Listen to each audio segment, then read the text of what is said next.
पुणे राष्ट्रवादीचे दीपक मानकर यांच्या विरोधात आता गुन्हा दाखल झालेला आहे। बनावट कागदपत्र बनवल्याप्रकरणी समर्थ पोलीस ठाण्यात हा गुन्हा दाखल करण्यात आलाय। यापूर्वी सुद्धा वादग्रस्त शंतनू कुकडे प्रकरणात दीपक मानकर यांचं नाव आर्थिक व्यवहार प्रकरणात आलं होतं। आता बनावट कागदपत्र तयार केलेल्या प्रकरणात मानकरांवर गुन्हा दाखल झालाय।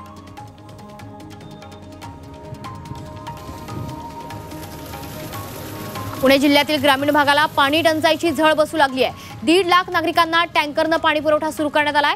पुणे जिल्ह्यासह सातारा, सोलापूर आणि सांगली या 4 जिल्ह्यांमध्ये पाणी टंचाई निर्माण झाली आहे। या 4 जिल्ह्यातील 208 गावातील 1249 वाड्या वस्त्या या तहानलेल्या आहेत।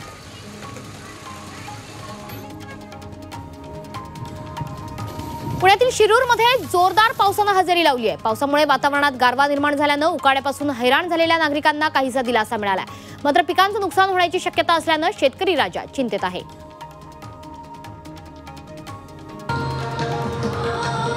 वैशाख पौर्णिमेच्या निमित्ताने दगडूशेठ मंदिरात शहाळे महोत्सव आयोजित करण्यात आला।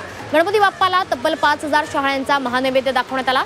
वैशाख वणव्यापासून तमाम भारतीयांचं रक्षण व्हावं, दुष्काळ, पाण्याचं दुर्भिक्ष्य, शेतकऱ्यांच्या समस्या दूर व्हाव्यात म्हणून बाप्पाला साकडं घालण्यात आलं।